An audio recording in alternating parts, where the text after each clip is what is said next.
જગત સ્વપ્ન રૂપ છે. એ રાત્રિના સમયે સ્વપ્નો આવે. સ્વપ્નમાં આપણે ચિત્ર વિચિત્ર અનેક પ્રકારની ઘટનાઓ દેખાય. ઘણું સારું સ્વપ્નો આવે કે માણસ એની અંદરમાં એ સ્વપ્ન અવસ્થામાં એટલો બધો સમૃદ્ધ બની જાય, અમીર બની જાય, પોતે ચાર્ટર્ડ પ્લેનમાં યાત્રા કરતો હોય, દુનિયાની યાત્રાએ નીકળ્યો હોય, અનેક લોકો એની સેવામાં હોય. આવું સપનું આવે. અનેક દેશોની યાત્રા કરે, બધે ફરી લે, જ્યાં જાય ત્યાં એનું સન્માન થાય. પણ જ્યાં એ સપનું તૂટે અને જાગે ને તો પોતાના ઘરમાં ખાટલામાં સૂતો. સ્વપ્નમાં જેમ માણસને આ ભ્રાંતિ થાય, સત્ય ભાસે, સપનું એને સત્ય જ લાગે. એ સપના અવસ્થામાં જ્યારે માણસ એમ આ સંસાર રૂપી એક સ્વપ્નું છે, ઉમા કહું મેં અનુભવ અપના, સત હરિ ભજન જગત સબ સપના. જગત સ્વપ્નવત છે. એ સપનું 2-4 કલાકનું હોય વધીને. આ સ્વપ્નું માનવ જીવનનું કોઈનું 25, 50, 70 કે 100 વર્ષનું હોય છે, પણ છે સ્વપ્ન.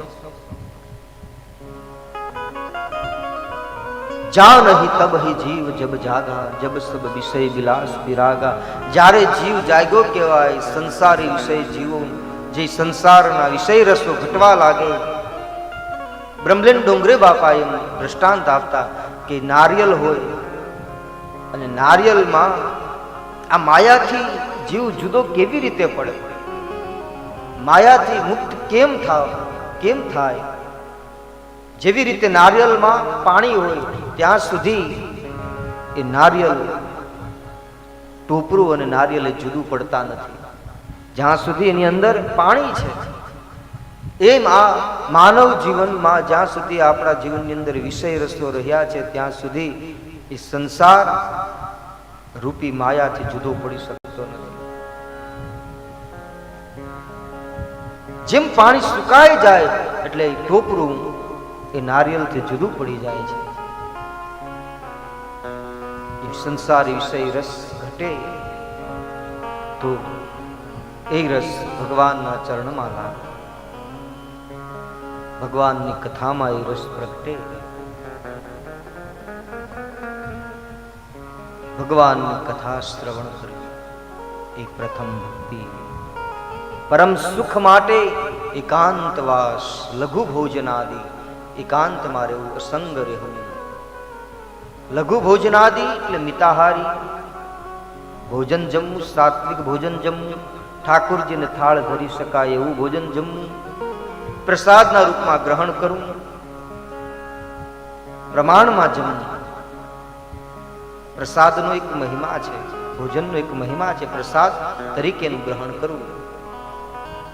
લઘુ ભોજનાદિ આ પરમ સુખ જેને જોતું હોય, જેને પ્રાપ્ત કરવું હોય એમની માટેની આ વિધિ છે. એકાંતવાસ, લઘુ ભોજનાદિ, મૌનમ જે મૌન રહે, નિરાશા કરણાવરોધ. પોતાની ઇન્દ્રિયોનું સંયમ અને પ્રાણાયામ એટલા સાધનો બતાવ્યા છે. પ્રાણાયામ એક ખૂબ જ મોટું સાધન છે, પણ એના માટે પણ એક વિશેષ અનુભવ અને શિક્ષા જરૂરી છે. કારણ આપણા શાસ્ત્રોમાં પ્રાણાયામનો એક વિશેષ મહિમા બતાવ્યો છે. જે પૂરક, કુંભક અને રેચક એ પ્રક્રિયાથી જે પ્રાણાયામ કરે છે એનું પ્રાણ બળ વધે છે, એની ઉર્જા વધે છે અને મન સ્થિર થાય છે. તો એક પ્રાણાયામ એક યોગ શાસ્ત્ર પ્રમાણે જે ઋષિ મુનિઓએ આપણને આ દેણ આપી છે આ ભારત વર્ષમાં, ખૂબ જ એમનું મહિમા છે. તો એટલા સાધનો કરે. હવે આપણે એટલી બધી વિધિ વિધાનમાંથી પસાર થવું થોડું મુશ્કેલ લાગે.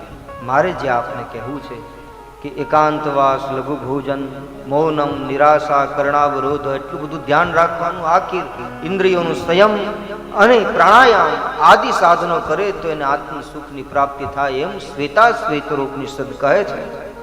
પણ અહીં આ રામચરિતમાનસમાં ભગવાન શિવ સ્વયં કહે કે જો રામકથા શ્રવણ કરીએ ને તો પરમ સુખની પ્રાપ્તિ થાય. કેટલું સરળ કરી, એકદમ સીધું સરળ. ભગવાનની કથા જે શ્રદ્ધાપૂર્વક, વિશ્વાસપૂર્વક જે શ્રવણ કરે છે એને પરમ સુખની પ્રાપ્તિ થાય છે. જે ફળ સાધનાથી, યોગથી, સંયમથી જે પ્રાપ્ત થાય એ સહજ ભગવાનની કથા શ્રવણ કરવાથી જીવને પરમ સુખની પ્રાપ્તિ થાય છે.